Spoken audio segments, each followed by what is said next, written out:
माता पिता कभी अपने संतानों से दूर नहीं होना चाहते। कभी कभी अपने बच्चों के उज्जवल भविष्य के लिए, उनके हित के लिए उन्हें कठोर होना पड़ता है। किंतु दुख की बात तो यह है कि आजकल की संतान ये समझ ही नहीं पाती। ये भी तो हो सकता है ना जी कि हम उन्हें समझा ही ना पाते हो।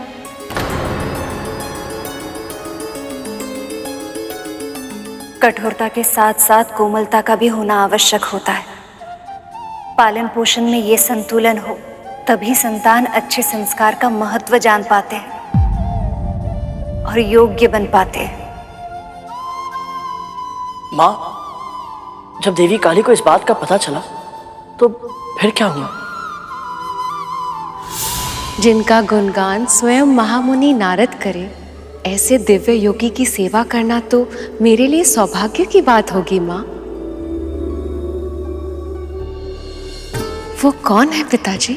देवऋषि ने उनका नाम तो नहीं बताया, पर कोई बात नहीं, अब तो हम वहां जा ही रहे हैं, शीघ्र ही पता चल जाएगा।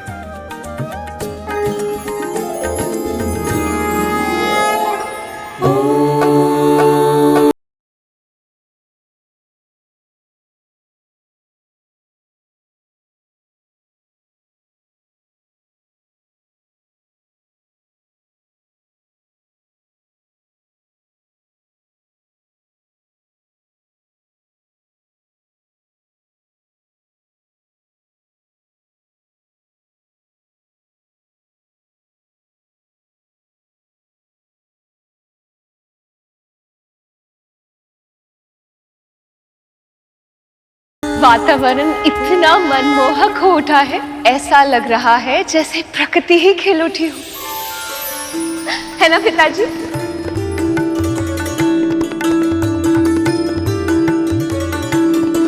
माँ का उत्साह मुझ में आशाएं जगा रहा है देवराज।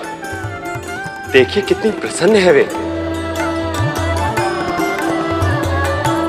हाँ अग्निदेव, अब तो मुझे भी विश्वास हो चला है कि जब मां महादेव को देखेंगी तो शीघ्र ही उन्हें पहचान लेंगी।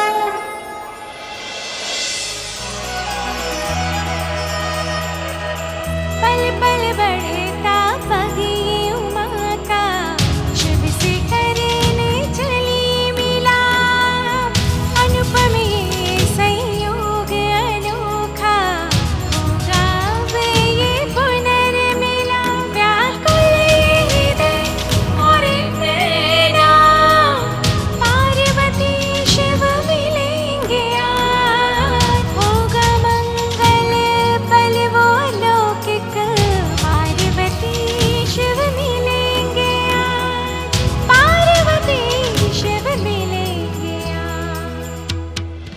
फल फूल तोड़ने में इतना समय क्यों लगा रही हो पुत्री?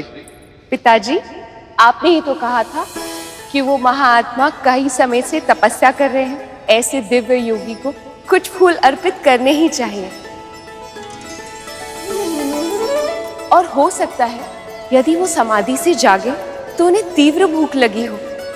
ऐसे में मैंने सोचा कि कुछ फल और शहद साथ में रख लेना उचित होगा। किंतु अभी तक तो ये भी नहीं पता कि वो तुम्हें अपनी सेवा का आज्ञा देंगे भी या नहीं।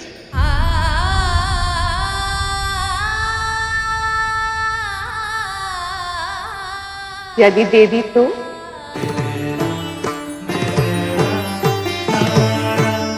जिस क्षण से वो मुझे आज्ञा देंगे, उसी क्षण से मुझे उनकी सेवा करने के लिए तत्पर रहना चाहिए ना। सत्य तो ये है कि न जाने क्यों मुझे ऐसा लग रहा है कि मुझे अपने जीवन का उद्देश्य मिलने वाला है।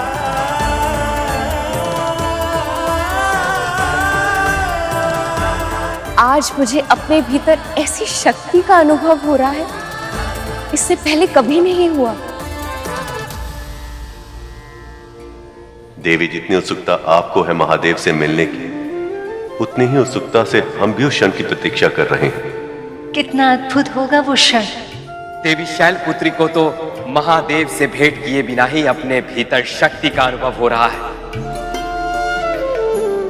बस बस अब तो एक ही प्रार्थना है, इनके निकट आते ही महादेव को भी आभास हो जाए कि इनकी प्रिय देवी सती अपने नए अवतार में उनके पास फिर से लौट आई हैं।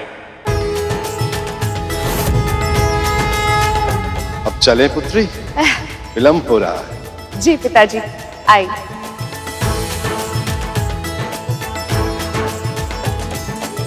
हर बीतते क्षण के साथ मेरा विश्वास और दृढ़ होता जा रहा है देवराज। ये दोनों जैसे ही एक दूसरे को देखेंगे, एक दूसरे में छिपे अपने अंश, अपने प्रेम को अवश्य ही पहचान लेंगे। और जब ऐसा होगा तो महादेव अवश्य ही सक्रिय हो उठेंगे।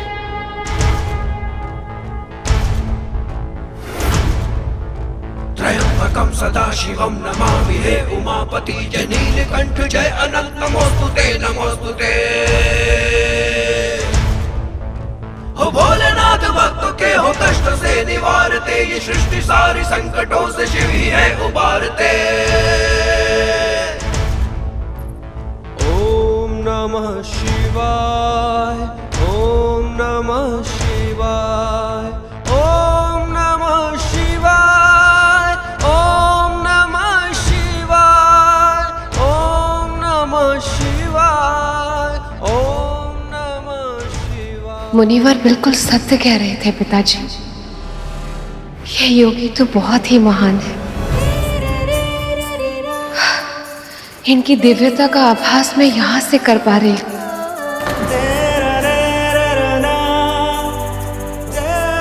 नारायण नारायण। ठहरो,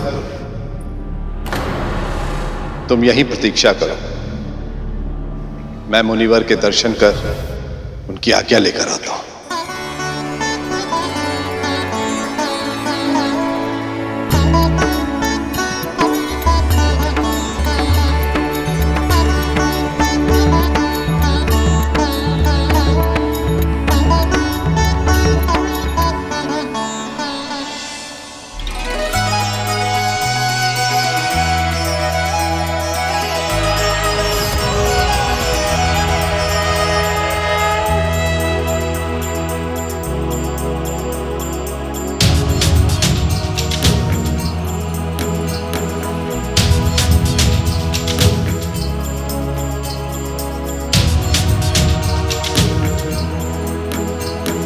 महायोगी तो बहुत ही गहन समाधि में है, उन्हें जगाना उचित होगा।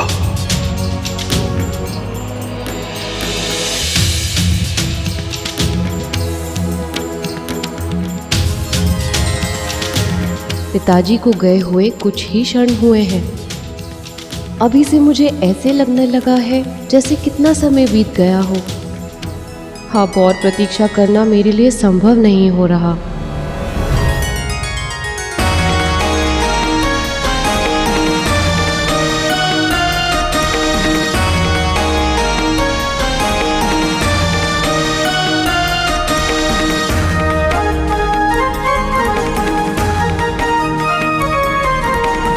देवी पार्वती को अपने पूर्व जन्म की स्मृतियां तो याद नहीं, किंतु जिस मिलन की एहसास ही इतनी मनमोहित है, भूषण कितना मनमोहक होगा। कर चरण कृतं वाकायजं कर्मजं वा श्रवणनयनजं वा मानसं वा पराधं विहितं विहितं वा सर्वमेतत्कश्मस्व विहितं विहितं वा सर्वमेतत्कश्मस्व जय जय करुणाब्धे श्री महादेव शंभो जय जय करुणाब्धे श्री महादेव शंभो।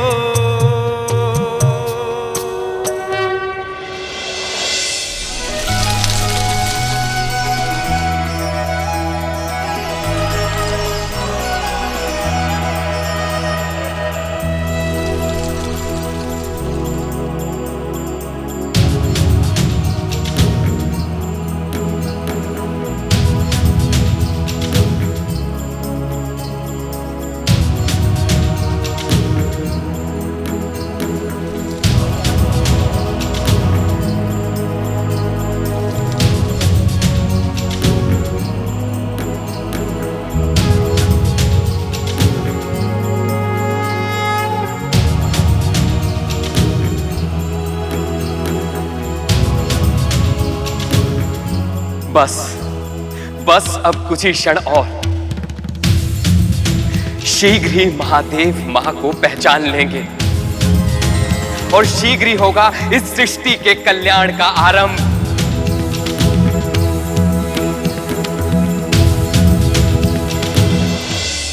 प्रभु, जिस क्षण की प्रतीक्षा हम आतुरता से कर रहे हैं, अंततः वो क्षण आ ही गया।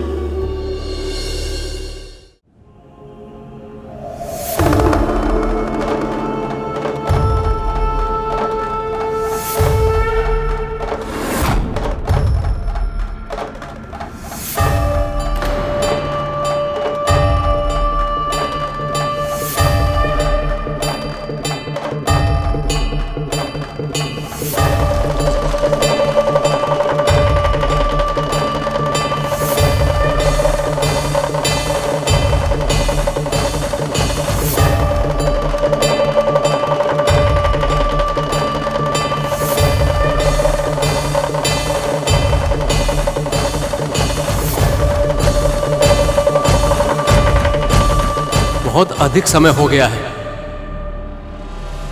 माँ और महादेव कब देखेंगे एक दूसरे को और कब पहचानेंगे एक दूसरे को?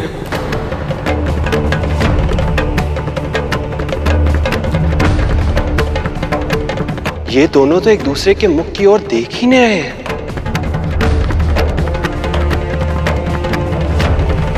ना ही मां महादेव के चरणों से अपनी दृष्टि हटा रही हैं और ना ही महादेव पूर्णतः अपनी आंखें खोल रहे हैं।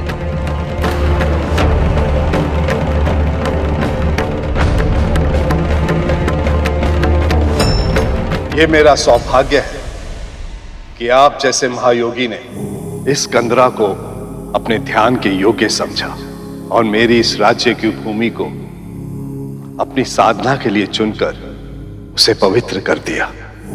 हे योगीराज, मैं हूं पर्वतराज हिमवत और ये मेरी सुपुत्री है काली काली काली काली।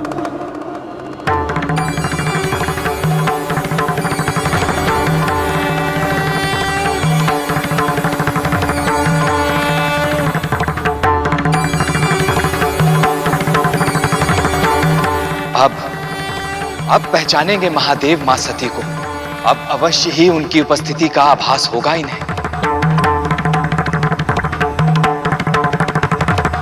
हे योगीराज, मेरी तरह मेरी सुपुत्री पर भी इस भूमि का ऋण है। मेरी आपसे एक विनती है कि आप इसे अपनी सेवा का सौभाग्य प्रदान करें। आपके वचन प्रार्थना होते हुए भी मेरे ध्यान में व्यवधान का कारण बन रहे हैं पर्वतराज।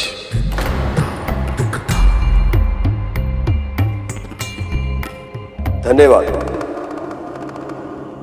मुझे किसी की सहायता की आवश्यकता नहीं है।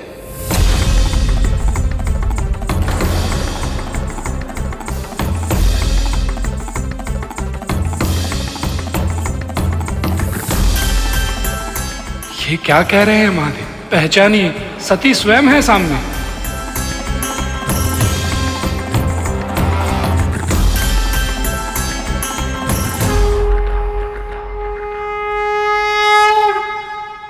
आपके वचन प्रार्थना होते हुए भी मेरे ध्यान में व्यवधान का कारण बन रहे हैं पर्वतराज। धन्यवाद, मुझे किसी की सहायता की आवश्यकता नहीं है।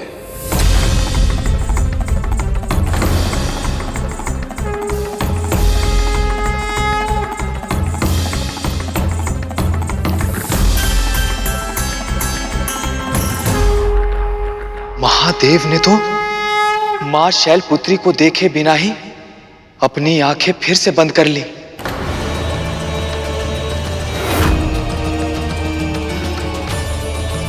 इन्हें तो सेवा करने से ही मना कर दिया।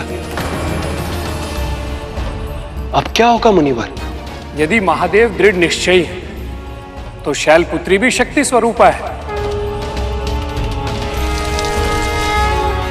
और यदि शक्ति अपने मन से कुछ करना चाहे तो उन्हें कौन रोक सकता है? नारायण नारायण।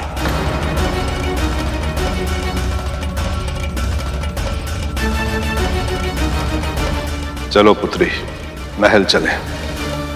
नहीं पिताजी, नहीं पिताजी, नहीं पिताजी, नहीं।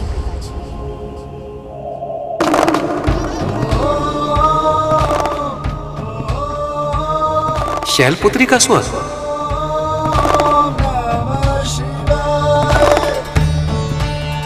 अब देखना यह है कि महादेव इस स्वर को पहचान पाते हैं या नहीं।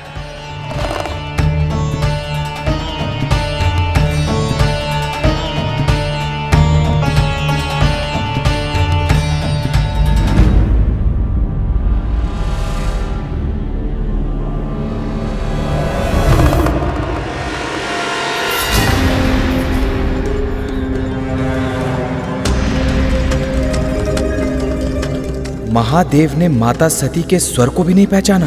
किंतु योगीराज अगर नहीं चाहते कि कोई उनकी सेवा करे तो तुम यहाँ रहकर क्या करोगी? भले ही इन्हें मेरी सेवा की आवश्यकता ना हो पिताजी, पर जब से मैं यहाँ आई हूँ और इनके कमल चरणों के दर्शन किए, न जाने क्यों मुझे ऐसा लग रहा है जैसे मेरी सौभाग्य का मार्ग इनके चरण धूलि से होकर ही निकलेगा।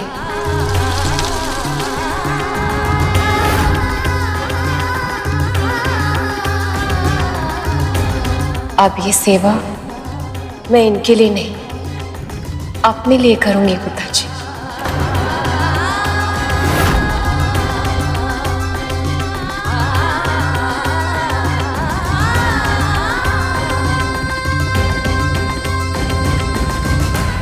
मेरी आपसे प्रार्थना है, मुझे यहीं रुकने दीजिए।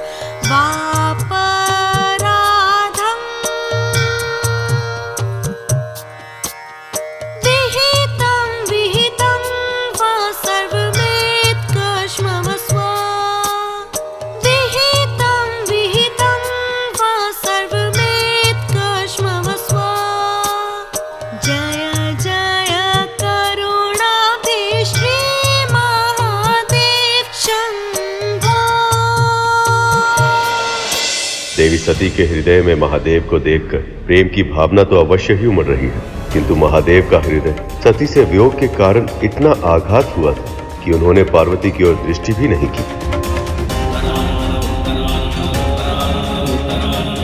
यदि महादेव ने शीघ्र ही अपनी समाधि नहीं तोड़ी तो पता नहीं तारकासुर के आतंक से इस संसार की रक्षा कैसे होगी।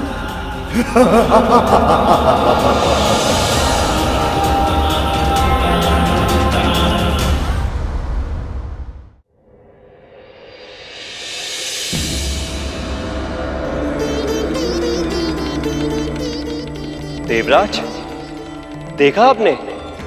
महाराज हेमवंत कंदरा से अकेले ही लौट रहे हैं। इसका अर्थ यह है कि शैलपुत्री ने कंदरा में ही रुकने का निर्णय लिया है। यह तो बहुत अच्छी बात है देवराज। निश्चित रूप से बहुत ही शुभ घटनाक्रम है ये। जब महादेव और मां कंदरा में एक दूसरे के सामने होंगे तो दोनों साथी अपनी उपस्थिति का आभास पाने की, एक दूसरे को देखने की संभावना भी बढ़ जाएगी। और ऐसा होते ही शक्ति शिव को और शिव शक्ति को अवश्य पहचान लेंगे और उसके बाद सब कुछ ठीक हो जाएगा। सती के आत्मदाह के बाद महादेव केवल निष्क्रिय ही नहीं हुए, अपितु संसार से विरक्त भी हो गए और इन्हें इस स्थिति से बाहर लाने के लिए शैलपुत्री के लिए आसान नहीं होगा, क्योंकि मां को तो पूर्व जन्म की कोई स्मृति ही नहीं है। वो तो ये भी नहीं जानती कि वो जिनकी सेवा कर रही हैं वो कौन है। नारायण नारायण।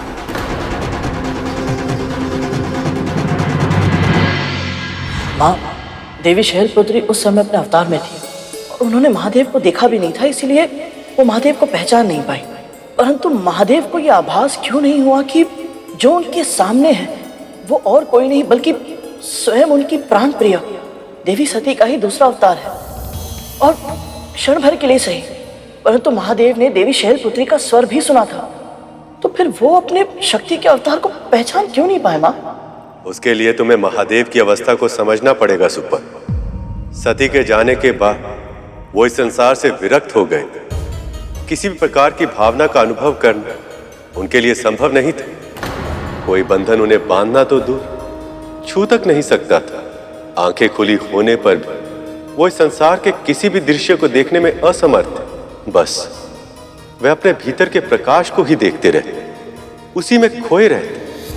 ऐसी अवस्था में उनके ध्यान को आकर्षित करने के लिए, उनके मन में अपना स्थान बनाने के लिए शैलपुत्री को बहुत तप, जप और व्रत की आवश्यकता थी। उसके बाद ही वह अपने चिर साथी की प्रिया कहलाने के योग्य बन सकती थी। इसलिए उन्होंने ऐसा करना आरंभ कर दिया। कर चरण कृतं वाकायजं कर्मजं वा श्रवणनयनजं वा मानसं वा पराधं विहितं विहितं वा सर्वमेकश्मस्व विहितं विहितं वा सर्वमेकश्मस्व जय जय करुणाब्धे श्री महादेव शंभो जय जय करुणाब्धे श्री महादेव शंभो।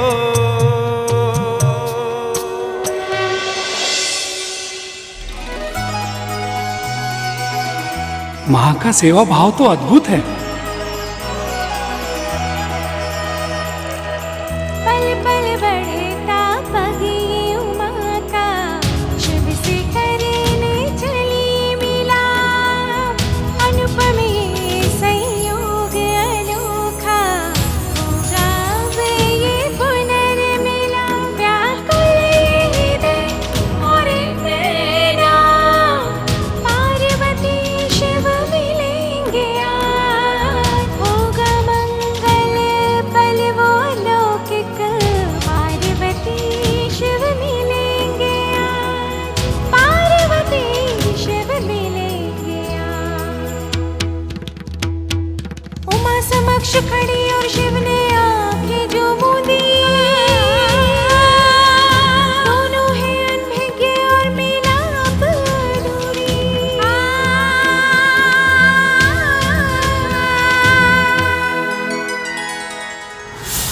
एक और देवी पार्वती महादेव शिव के इतने निकट होकर भी उनसे दूर थी, और दूसरी ओर ब्रह्मदेव से वरदान पाकर तारकासुर अत्यंत ही निडर और निरंकुश हो गया था।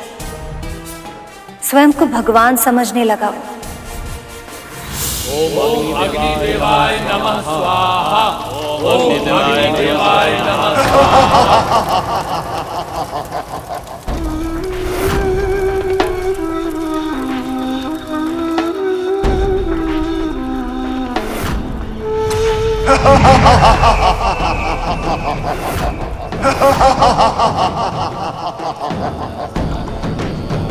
स्वर्ग का सम्राट कौन है ऋषियों?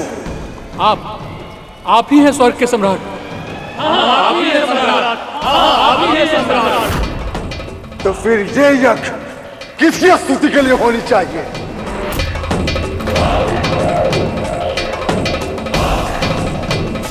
नहीं बोलोगे तो फिर ये लो।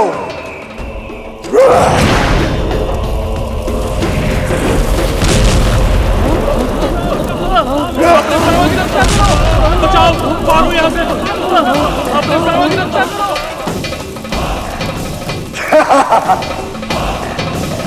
आपकी स्तुति के लिए।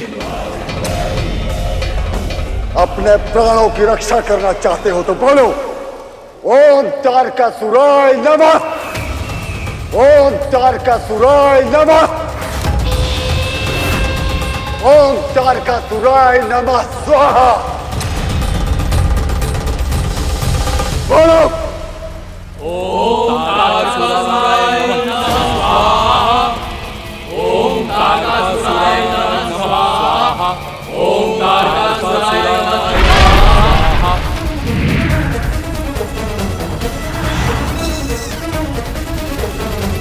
ओम तारकासुराय नमः स्वाहा।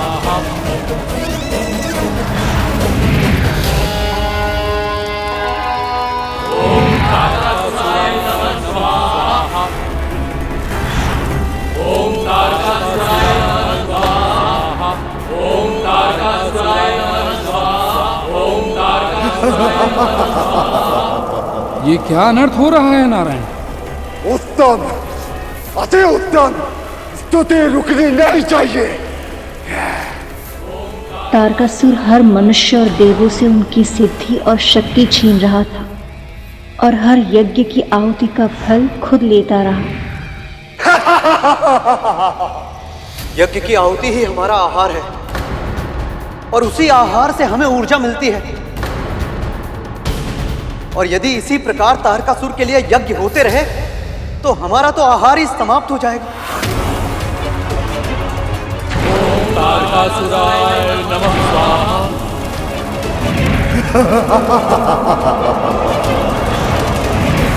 तारकासुर का अत्याचार दिन प्रतिदिन बढ़ता जा रहा है। इसका अंत केवल महादेव और पार्वती के मिलन से ही संभव हो सकता है।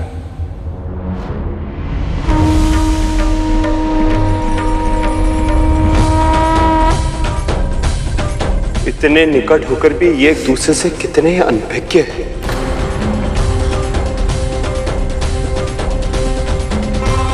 महादेव तो विरक्त थे ही, इनकी सेवा करते करते माता पार्वती भी इनकी जैसे ही हो गई। ब्रह्मचारिणी की तरह अपना जीवन व्यतीत कर रहे हैं। जब तक इन दोनों के बीच प्रेम उत्पन्न नहीं होगा, ये एक दूसरे को पहचानेंगे नहीं, इनका विवाह नहीं होगा, तब तक इनका पुत्र भी जन्म नहीं ले पाएगा। और उस क्षण तक संसार को तारकासुर के अत्याचार सहने पड़ेंगे।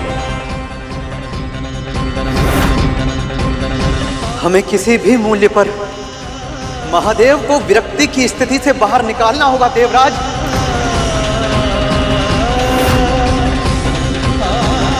इस पूरी सृष्टि में केवल एक ही सामर्थ्यवान है जो इस कार्य को कर सकता है, कामदेव।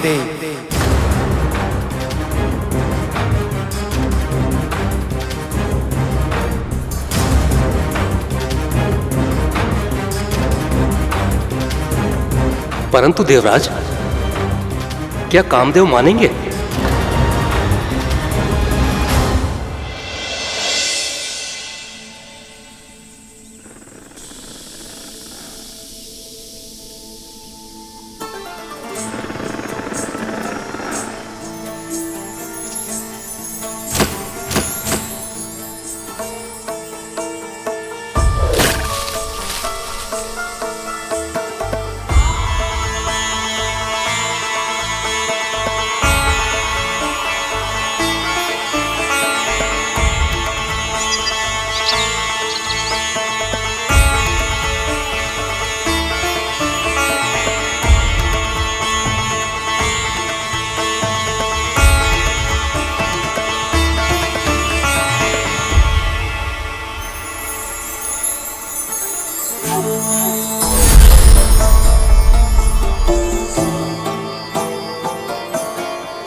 प्रियरति कहाँ हैं आप?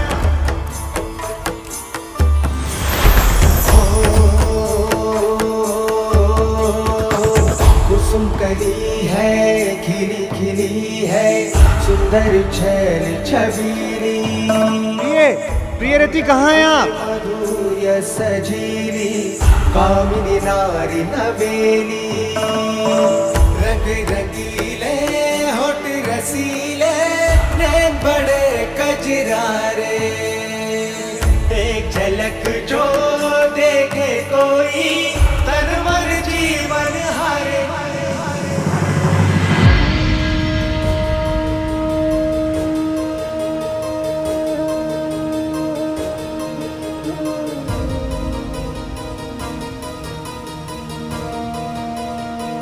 तो आप यहाँ हैं?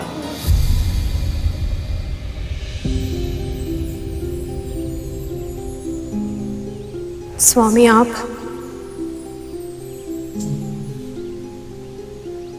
क्या हुआ प्रिय? आपके मुख पर उदासी क्यों छाई है?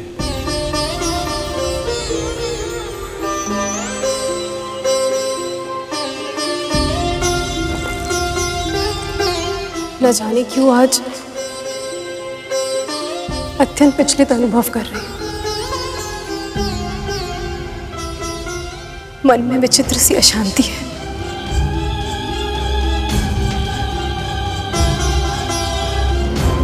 ऐसा प्रतीत हो रहा है जैसे कोई बहुत बड़ा अनिष्ट होने वाला। मेरी दाईं आंख भी फड़फड़ा रही है। बहुत चिंता करती हैं आप। जब तक हम आपके साथ हैं तब तक कोई अनिष्ट नहीं हो सकता। किंतु स्वामी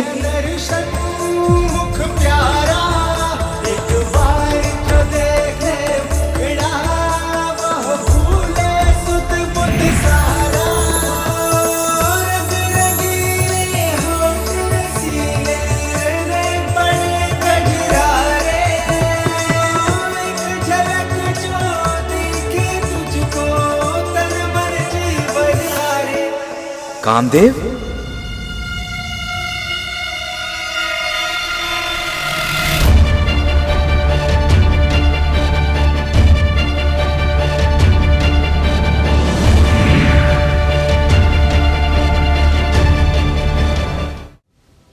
आपका स्वागत। प्रणाम देवराज। लगता है पूरी सृष्टि में बस आप दोनों ही हैं जिनके नित्य कर्म पर तारकासुर के अत्याचार का कोई प्रभाव नहीं पड़ा है। ऐसी बात नहीं है देवराज। मुझे जब भी अनुचित इच्छा का आभास होता है, उसके फलीभूत होने के कारण दुख, बुराई, अत्याचार को बढ़ता हुआ देखता हूं, तब मुझे बहुत दुख होता है। तो फिर उस दुख को दूर करने के लिए आप कुछ करते क्यों नहीं कामदेव? देवराज, जब आप सभी देवता मिलकर उसे नहीं रोक पाए, तो मैं उसे कैसे रोक सकता हूं? आप संसार के सभी प्राणियों में काम भावना को जागृत करते हैं, पर इस समय उस भावना को जागृत करना जहां सबसे अधिक आवश्यक है, वहां आपके होते हुए भी विरक्ति क्यों है कामदेव? हमने देवर्षि नारद की सहायता से बहुत कठिनाइयों के बाद देवी पार्वती और महादेव को निकट पहुंचाने की व्यवस्था की थी, पर यदि महादेव समाधि से ध्यान हटाकर उनकी ओर देखेंगे नहीं, तब तक उनका मिलन कैसे होगा? उनका विवाह कैसे होगा? और फिर उस पुत्र का जन्म कैसे होगा जो तारकासुर का वध करने में सक्षम होगा?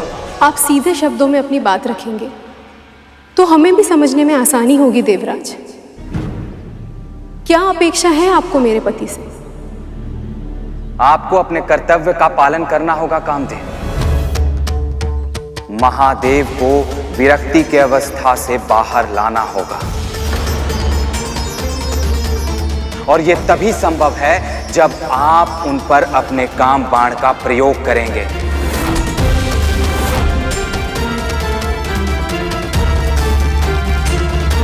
नहीं देवराज, यह संभव नहीं। जब साधारण योगी भी अपने मन पर नियंत्रण पा लेता है, तब उन पर मेरा कोई प्रभाव नहीं पड़ता। और फिर आप जिनकी बात कर रहे हैं वह तो आदि योगी हैं। स्वयं महादेव, मैं उनकी समाधि को कैसे भंग कर सकता हूं? यदि आप नहीं करेंगे तो फिर कौन करेगा कामदेव?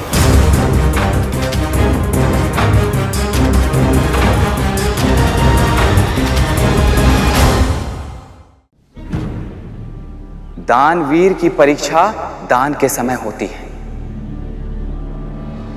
शूरवीर की परीक्षा रणभूमि में। स्त्री की परीक्षा तब होती है जब उसका पति असमर्थ हो जाए, और मित्र की परीक्षा तब संभव है जब उसके मित्र पर विपत्ति छाई हो। हाँ, मैं मानता हूं कि मैं देवराज इंद्र हूं, पर आपके साथ सदैव मैंने एक मित्र के समान व्यवहार किया है। यही समझ लीजिए कि आज आपको अपनी मित्रता की परीक्षा देनी है। पर इसमें मेरा कोई स्वार्थ नहीं है कामदेव।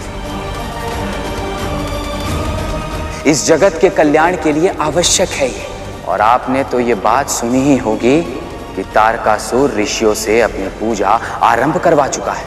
यदि आप चाहें तो मैं उन ऋषियों के तप को भंग कर सकता हूं।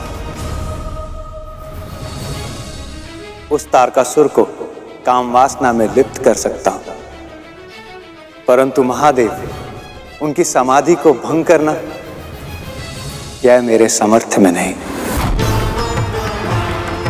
और इस दुस्साहस का केवल एक ही परिणाम होगा, विनाश। क्षमा कीजिए देवराज, किंतु मैं अपने पति को इतने बड़े संकट का सामना करने नहीं दे सकती। तो फिर हमें भी क्षमा कीजिए देवी रथी, पर संकट का सामना तो इन्हें करना ही पड़ेगा। यदि महादेव पर अपने काम बाण का प्रयोग करके ये अपने कर्तव्य का पालन नहीं करेंगे तो स्वयं मैं इनके लिए संकट बन जाऊंगा।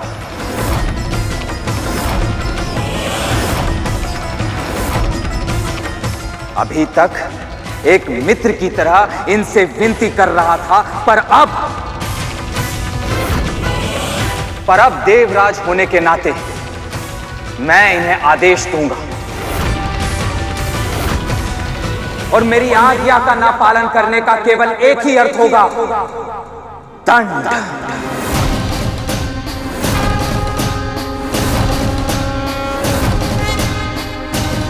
प्रभु, इंद्रदेव ने ये उचित नहीं किया था। वो जानबूझकर कामदेव के प्राण संकट में डाल रहे थे। नहीं मूषक जी, देवराज जो कर रहे थे वो संसार के कल्याण हेतु कर रहे थे। उनके पास इसके अतिरिक्त और कोई विकल्प नहीं था। तो क्या देवराज इंद्र की बात मानी कामदेव ने? क्या तारकासुर के अंत का आरंभ हुआ?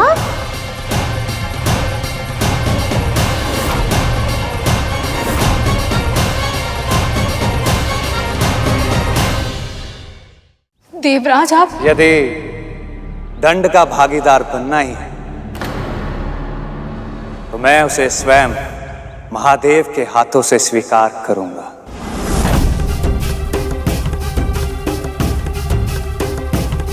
किंतु स्वामी। प्रिय, आप हमारी शक्ति हैं, दुर्बलता नहीं।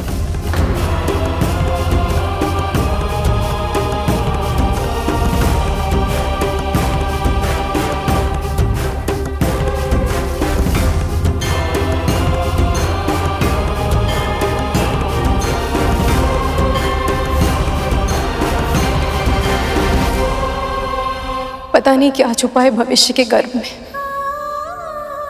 क्या ऐसा कुछ नहीं हो सकता कि महादेव और देवी पार्वती, इन दोनों को अपने आप ही एक दूसरे का आभास हो जाए और स्वामी को कुछ करने की आवश्यकता ही ना पड़े।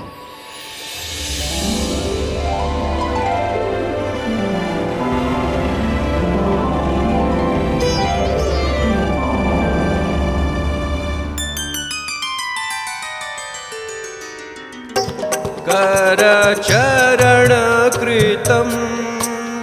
वा कायजं कर्मजं वा श्रवणनयनजं वा मानसं वा पराधम्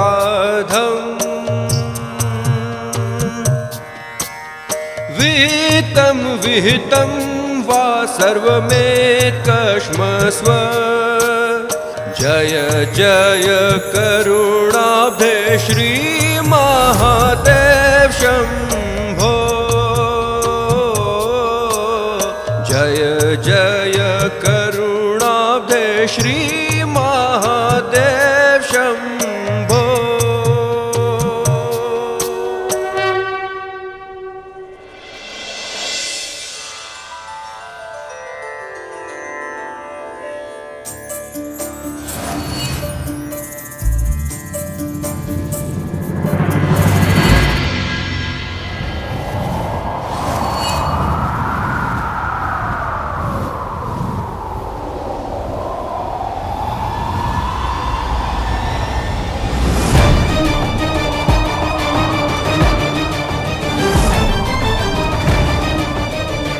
अपने शक्ति का प्रयोग करिए कामदेव।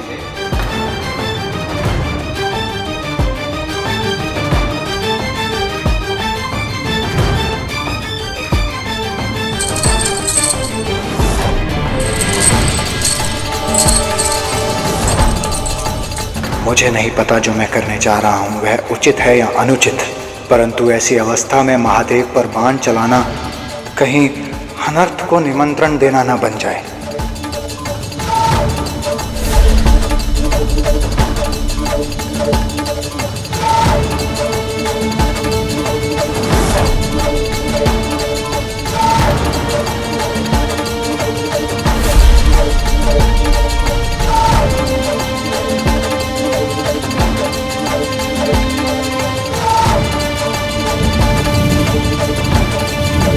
अचानक इतनी हवा कैसे चलने लगी?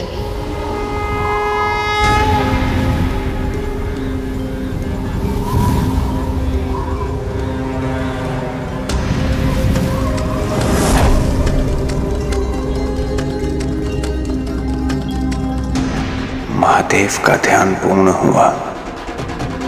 अब उन पर बाण चलाना उचित होगा।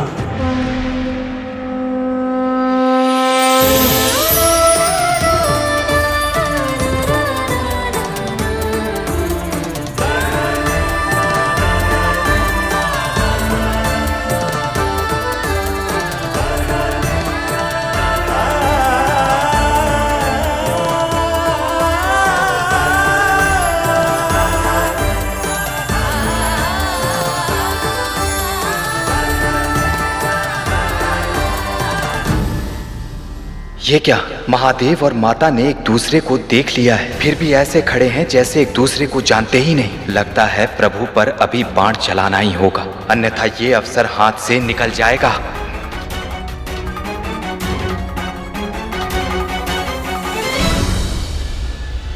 किस विचार में डूबे हैं कामदेव? यही समय है। महादेव समाधि से बाहर आ चुके हैं। देवी शैलपुत्री के साथ उनके नेत्र मिल चुके हैं। आपको बस इन दोनों को थोड़ी सी प्रेरणा देनी है।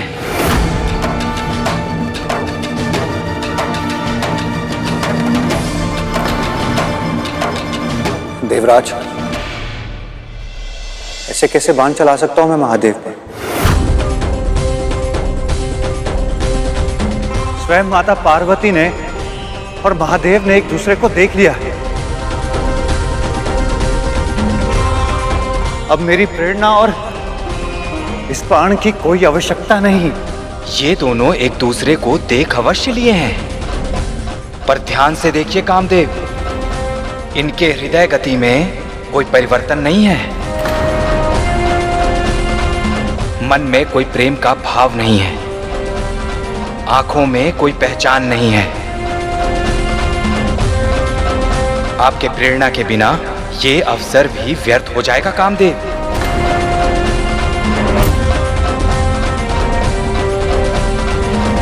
इसे मत गवाइए।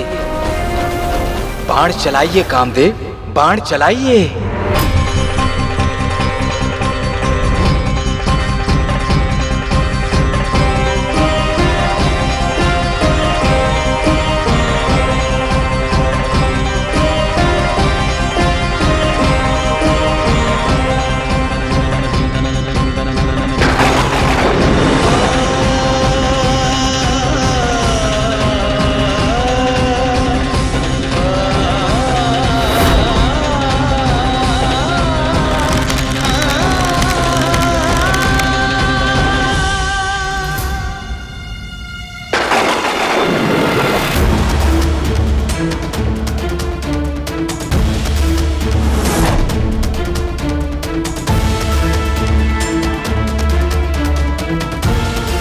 ये अवसर मत गवाइए।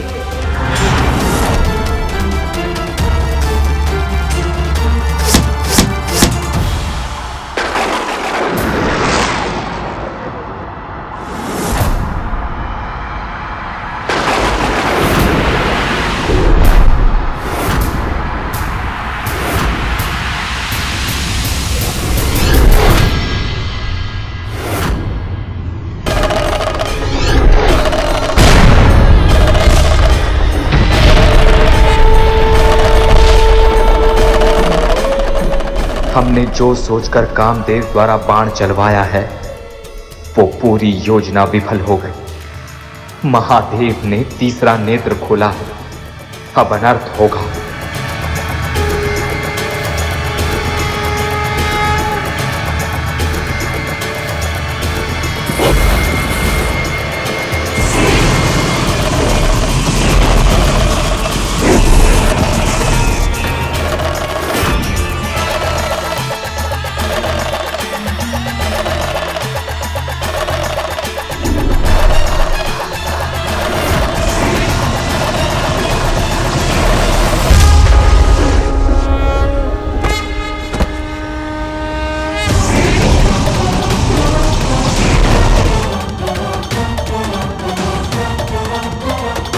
मन में विचित्र सी अशांति है। ऐसा प्रतीत हो रहा है जैसे कोई बहुत बड़ा अनिष्ट होने वाला है। जब तक हम आपके साथ हैं तब तक कोई अनिष्ट नहीं हो सकता।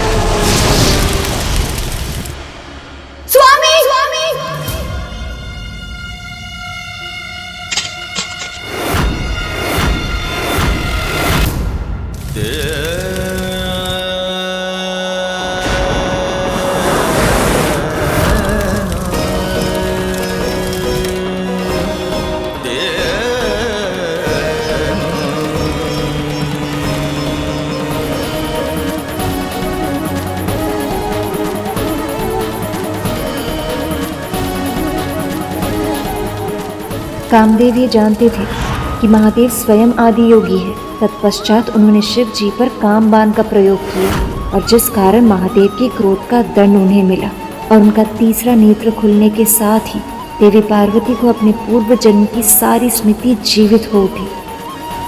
आप मेरे जीवन के अभिन्न अंग है महादेव। मैं आपको अपना पति परमेश्वर मान चुकी हूँ महादेव। क्या आप भी मुझे अपनी अर्धांगिनी के रूप में स्वीकार करेंगे? यदि आपकी यही इच्छा है तो ऐसा ही होगा। ये वरमाला केवल और केवल महादेव के गले में सुशोभित होगी।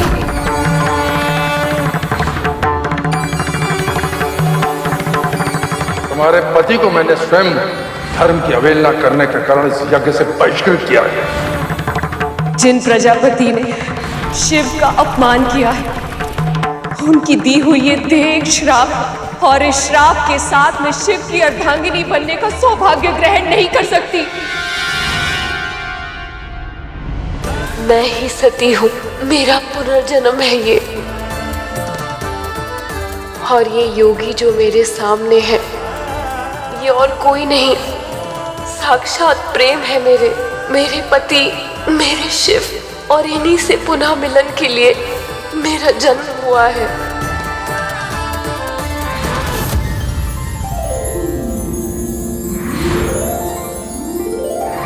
आपकी पुत्री श्याम वर्ण की है, इसलिए इन्हें काली के नाम से पुकारा जाएगा। प्रिय सदा शिवम नमामि हे उमापति जय नीलकंठ जय अनंत नमोस्तुते हो भोलेनाथ भक्तों के हो कष्ट से निवारते, ये सृष्टि सारी संकटों से शिव ही है उबारते। ओम नमः शिवाय, ओम नमः शिवाय। ये वो क्षण था जब महादेव को पार्वती ने अपनी अर्धांगिनी आदि शक्ति सती का आभास हुआ, और इस आभास के साथ ही उन्हें वो क्षण भी स्मरण हो उठे जिसके कारण सती उनसे दूर हुई। नियम अनुसार बिना बुलाए कहीं जाना नहीं चाहिए, इसीलिए मैं आपके साथ जाने के लिए हट नहीं करूंगी। आप मुझे भी मत रोकिए।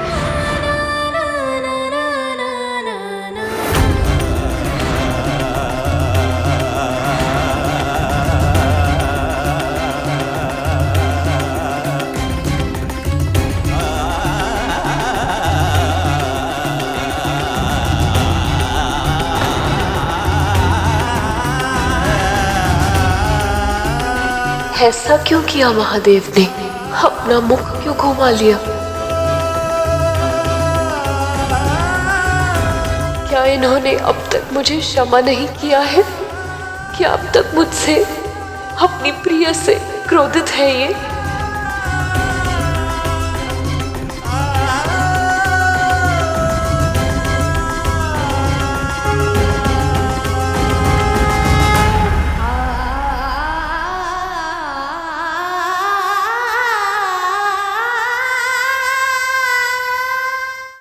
अब सभी देवता असमंजस में थे कि कामदेवी की पत्नी रति के विरोध करने पर भी सभी ने कामदेव को महादेव पर बाण चलाने पर विवश किया। अब वो उसे क्या उत्तर देंगे? शिव शक्ति को एक करने के लिए कामदेव को भस्म होना पड़ा। क्या महादेव के मुख फेर लेने से उनके प्राणों का बलिदान व्यर्थ हो जाएगा? ये क्या? अब तो ये दोनों एक दूसरे को पहचान रहे हैं, फिर भी इनका मिलन क्यों नहीं हो रहा है? क्या हो रहा है यहाँ? और कहाँ है मेरे पति? मेरे मन में ना जाने कैसे कैसे विचार आ रहे हैं। देवराज, कुछ तो कहिए।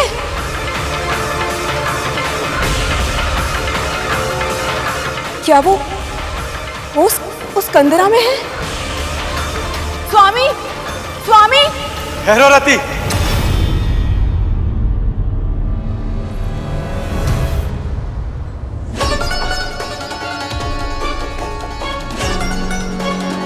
माँ लक्ष्मी,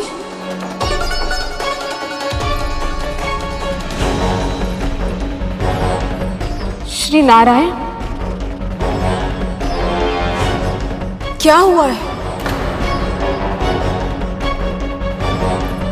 कहाँ है मेरे पति?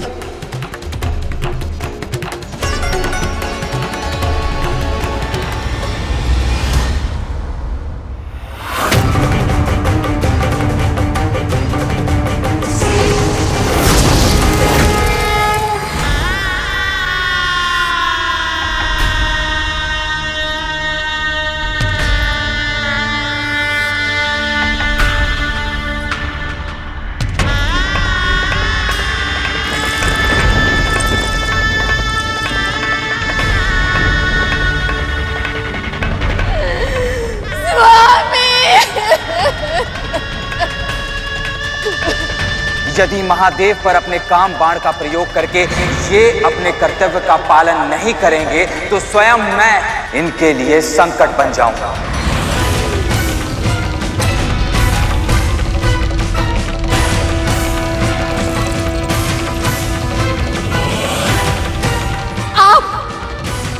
आपके कारण हुआ है ये अनर्थ। आप दोषी हैं इस सबके। मेरे स्वामी ने आपको मना किया था, लेकिन आपने उन्हें विवश किया था। तो फिर क्यों मेरे पति को ये दंड मिला? मौन क्यों है आप सब? ब्रह्मदेव, आप तो कुछ कहिए। जिस वर के कारण हम सबका जीवन श्राप बन गया है, वो वरदान आप ही ने दिया था ना तारकासुर को।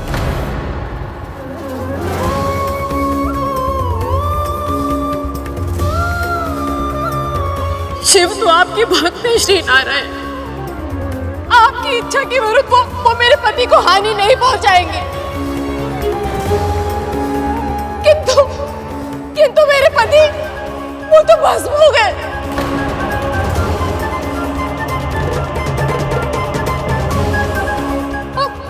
अब आप उन्हें पुनर्जीवित कीजिए प्रभु, उन्हें पुनर्जीवित कीजिए प्रभु।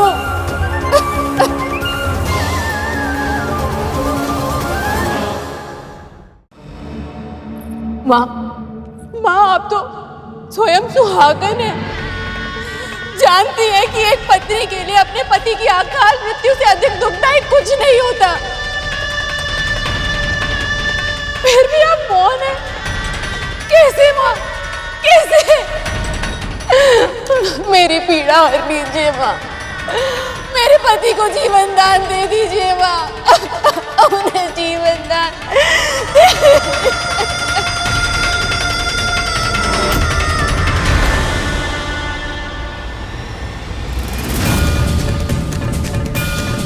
नहीं प्रिय, जिस पल की प्रतीक्षा थी वो निकट है। देवी पार्वती स्वयं को पहचान चुकी हैं। वो ये जान चुकी हैं कि वही आदिशक्ति, अब जो भी करना है वही करेंगी। क्या हुआ बहन जी, आप इतनी विचलित क्यों हो गई? किसी भी माँ के लिए अपने संतान को कष्ट में देखना, उसे पीड़ा सहते हुए देखना, किंतु फिर भी धैर्य रखना, ये बहुत कठिन होता। हर बात पे रोक टोक करती है, डांटती फटकारती है और फिर प्रेम करने का स्वाब भी करती है। अब बहुत बुरी माँ है, मैंने आपसे बुरी माँ कभी आज तक नहीं देखी। चुप! आप सही कह रही है बहन जी, चोट भले ही संतान को लगे पर कष्ट तो माँ को ही ना होता है।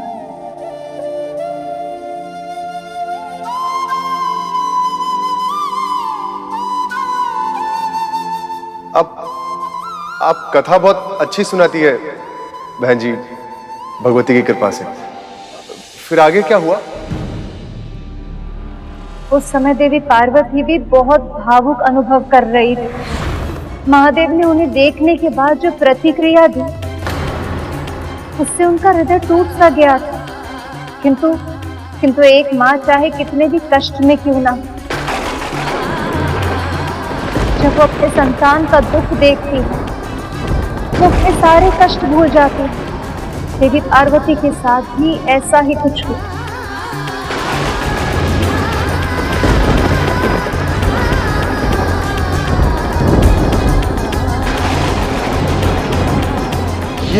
ये क्या हो रहा है?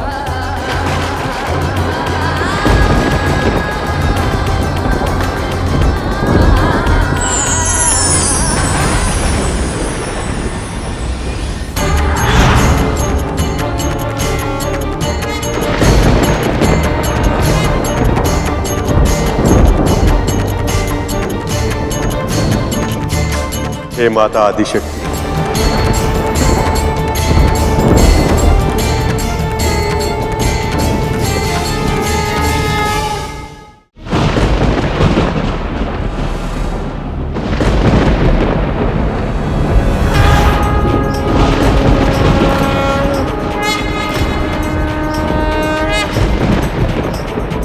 नमो नमो पराशक्ति, हे माता आदिशक्ति, नमो महाशक्ति मां, नमो नमो पराशक्ति मां, नमो नमो महाशक्ति मां, खड्गधारिणी धर्मधारिणी, हम सबकी विनती सुनो।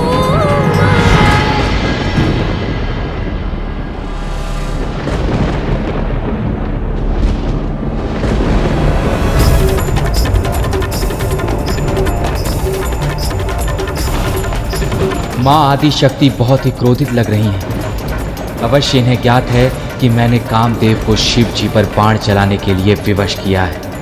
कहीं माँ मुझे मृत्यु दंड ना दे दे।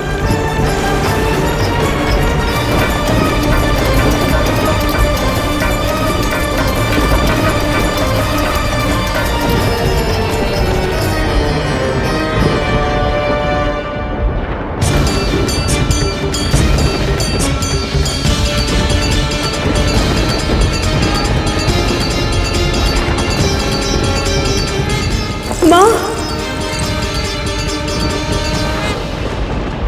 माँ, मुझ पे दया कीजिए, मुझ पे दया कीजिए।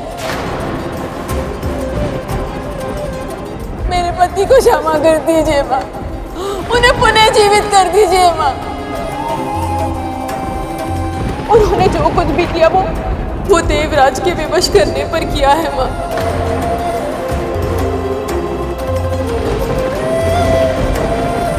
क्यों किया है आपने ये?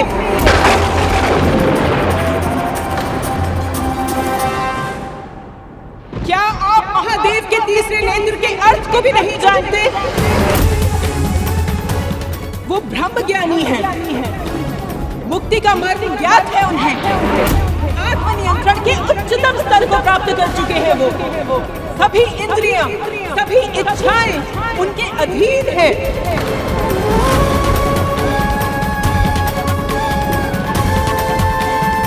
आप सबको ये विचार भी कैसे आया कि कामदेव के बाण के प्रभाव से महादेव अपनी साधना छोड़ देंगे?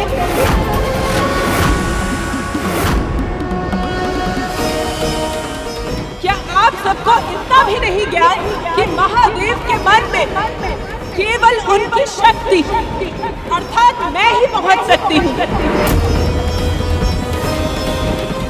और केवल महादेव ही नहीं, किसी भी सात्विक व्यवहार का पालन करने वाले पति के मन में काम भावना केवल उसकी पत्नी ही जगा सकती है। क्या ये साधारण से तत्व का भी ज्ञान नहीं है आपको? और आप सबके इस अनुचित हस्तक्षेप से न केवल रति ने अपने पति को खो दिया है, अपितु ये पूरा संसार ही उजड़ गया है।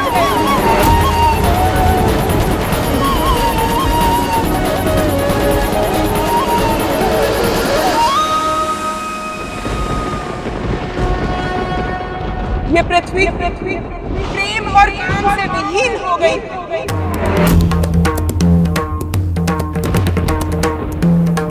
प्रजनन रुक गया।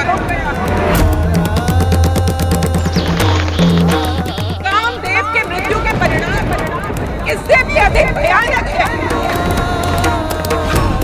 काम का अर्थ होता है इच्छा, और इच्छा जीवन को उद्देश्य देती है, किसी भी कार्य का निर्वाह करने के लिए प्रेरणा देती है।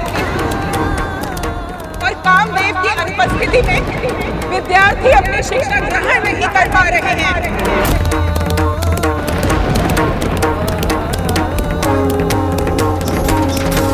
गृहस्थ किसी कार्य का निर्वाह नहीं कर पा रहे हैं।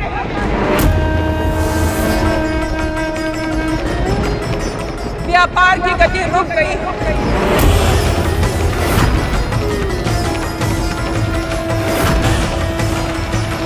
यहाँ तक कि वृद्ध जनमानस जीवन का उद्देश्य खो चुके हैं। सभी इच्छाओं के अभाव के कारण अब उन्हें अपने जीवन से भी कोई मोह नहीं रहा। यदि कामदेव इस संसार से विलुप्त हो गए तो इस संसार में इच्छाएं कभी जागृत नहीं हो पाएंगी। आप सबने इतनी बड़ी योजना बनाने से पूर्व ये विचार तक नहीं किया कि जिस संसार को बचाने के लिए अब कामदेव का प्रयोग कर रहे थे, वो संसार ही नहीं बचेगा।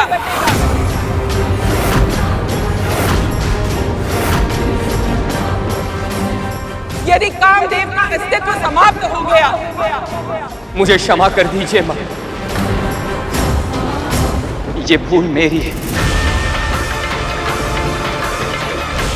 सत्य तो ये है कि तारकासुर के आतंक के सामने कुछ और सोचने और समझने की शक्ति समाप्त हो गई थी, पर एक अपराधी को दंड दिलाने की व्याकुलता में स्वयं मैं अपराध कर बैठा। मुझसे बहुत बड़ी भूल हो गई माँ, मुझे क्षमा कर दीजिए, क्षमा कर दीजिए।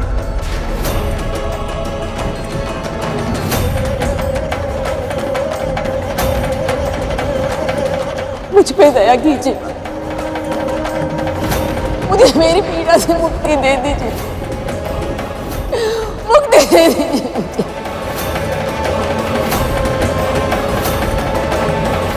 जिस संसार में मेरे स्वामी है, उसमें क्षण भर भी सांस लेना मेरे लिए असंभव है। मेरा तो जन्म ही प्रेम के विस्तार के लिए हुआ था। प्रेम ही मेरी प्राण वायु है, मेरे जीवन का आधार। और जब साक्षात प्रेम स्वरूप मेरे स्वामी ही नहीं रहे, तो मैं कैसे जीऊं? कैसे जीऊं?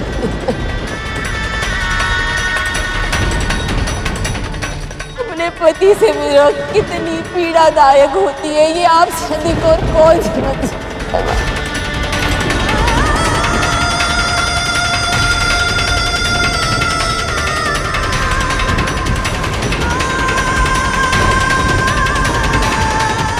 मुझे क्षमा करिए माँ, अपनी पीड़ा में मैं भावुक हो गई थी। देवराज के दबाव में ही सके, परंतु कामदेव से भूल तो हुई है ना पुत्री। और एक बार यदि महादेव के तीसरे नेत्र से कोई भस्म हो गया, तो उसे पुनः उसी स्वरूप में जीवन करना असंभव है।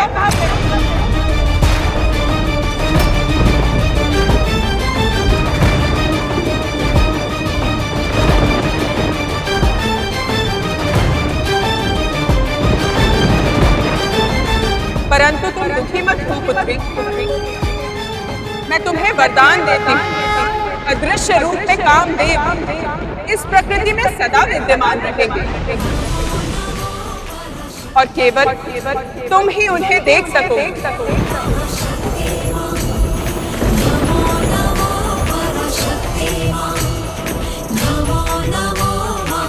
कुछ समय पश्चात द्वापर युग में जब नारायण श्री कृष्ण के रूप में जन्म लेंगे, तो उनके पुत्र प्रद्युम्न के रूप में तुम अपने पति को पुनः प्राप्त करोगे, देह के साथ।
हे माता आदिशक्ति, हमारा प्रणाम स्वीकार करें।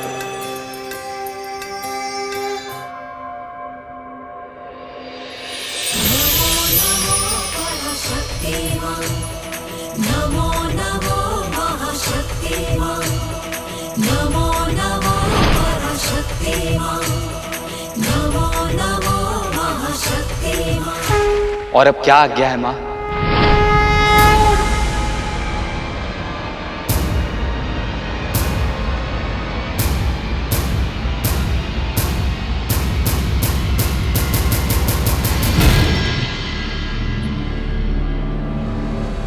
क्या महादेव ने मुझे अपनी पिछली जन्म के भूल के लिए अब तक क्षमा नहीं किया?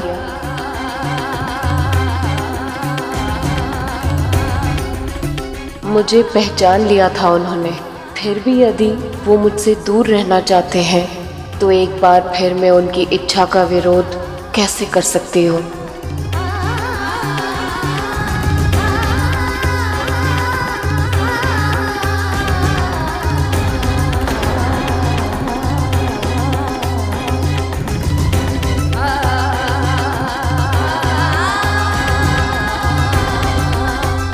ऐसा क्यों कर रही हैं माँ? माना हमसे बहुत बड़ा अपराध हुआ है, किंतु महादेव को बिना मिले क्यों जा रही हैं माँ? उसके बाद देवी पार्वती अपने पिता महाराज हेमवंत के महल लौट आए।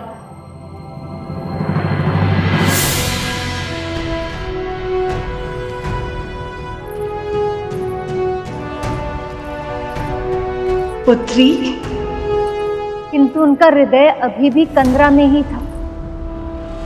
महादेव को देखने के बाद, अपने प्रिय को पहचानने के बाद उनसे वियोग और भी कठिन हो गया था।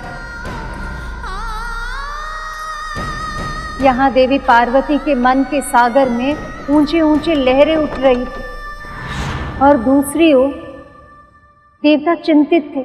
महादेव और देवी पार्वती को मिलाने के उनके सारे प्रयास विफल हो गए थे और वहां तारकासुर का आतंक बढ़ते ही जा रहा था। ऐसी स्थिति में आगे का मार्ग जाने की इच्छा रखकर वो प्रभु विष्णु के पास गए। महादेव और मां पार्वती का योग कराने के हमारे सभी प्रयास असफल हो गए हैं प्रभु। आप तो सब जानते हैं, जब तक उनका मिलन नहीं होगा वो पुत्र उत्पन्न नहीं हो पाएगा जो तारकासुर का वध करने में सक्षम हो। अब तो आप ही कोई मार्ग दिखाइए प्रभु, क्या करना चाहिए हमें? ऐसे में हम प्रार्थना के अतिरिक्त और कुछ नहीं कर सकते हैं देवराज। अब केवल एक ही मार्ग है जिसका अनुसरण करके महादेव को समाधि से बाहर लाया जा सकता है, और वो है भक्ति का मार्ग।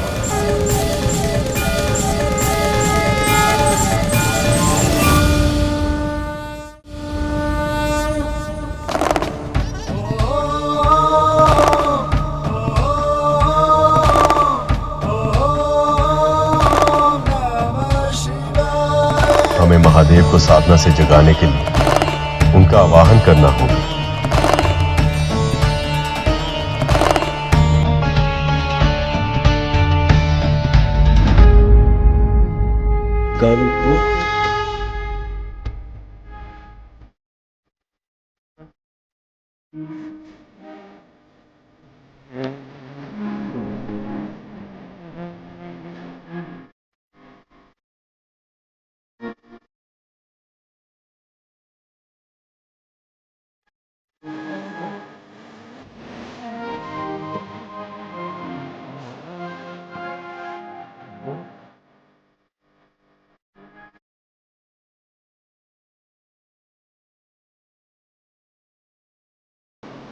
भुजगेन्द्रहार सदा वसन्तं हृदयारविन्दे।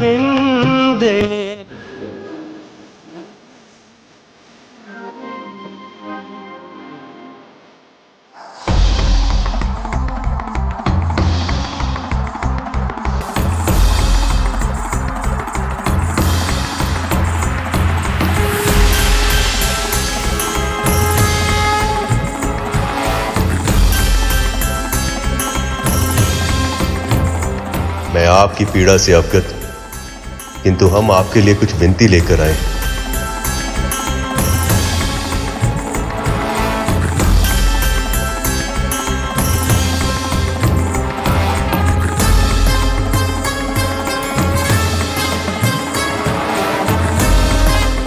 कहिए सखा।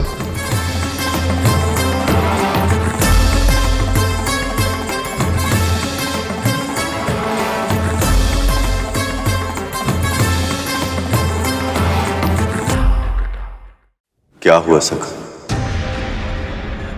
देवी पार्वती तो देवी सती का ही अवतार है।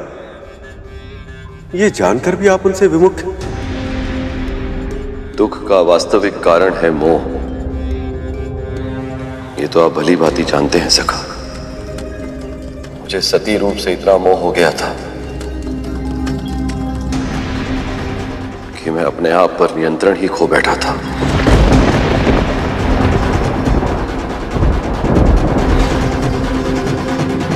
उस संयम को वापस पाने के लिए मुझे बहुत समय लगा, और यदि फिर से वैसा ही कुछ हो गया तो उसे सहना मेरे लिए अत्यंत कठिन हो जाएगा सखा। अतीत के कर्मों को किसी के आज से जोड़ना कितना उचित है, ये निर्णय लेने में आप सक्षम हैं महादेव। मैं आपसे बस इतना कहूंगा कि देवी पार्वती इस जन्म में पूर्ण रूप से आपके लिए समर्पित है। आप अपने हृदय में झांक कर देखिए, क्या उस सेवा में आपको प्रेम दिखाई नहीं दे रहा?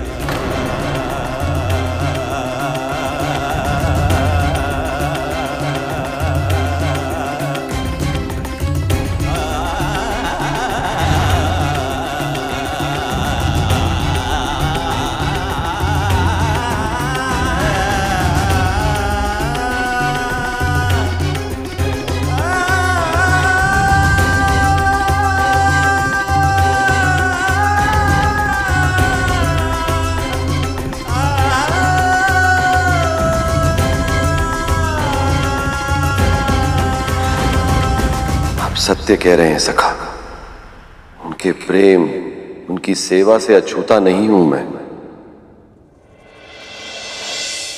इतने समय बाद जब वो मेरे समक्ष आए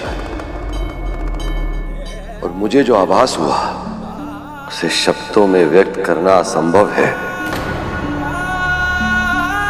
मुझे ऐसा प्रतीत हुआ जैसे कोई मेरा ही अंग मुझसे बिछुड़ गया था और फिर से मेरे सामने आ गया। उनकी स्थिति भी ऐसी ही है महादेव। जब से आपने उन्हें अस्वीकार किया, लगभग प्राणहीन हो गई हैं। बस जैसे सांसें ले रही, संभवतः किसी चमत्कार की आशा।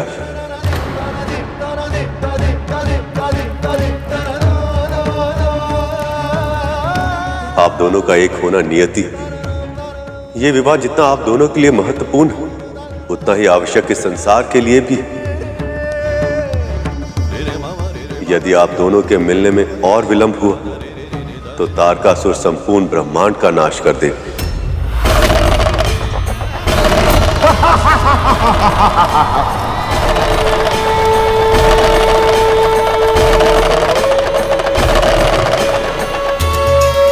तारकासुर के आतंक से सृष्टि को मुक्त कराना तो आवश्यक है, किंतु ये जाने बिना कि जो अबोधपन पार्वती के मन के अंदर उनके पिछले जन्म में था वो इस जन्म में है या नहीं, मैं उन्हें अपना नहीं सकता। पक्षीराज गरुड़ के साहस भरे कारनामे देखने के लिए चैनल को सब्सक्राइब करें और साथ ही बेल आइकॉन दबाना न भूलें।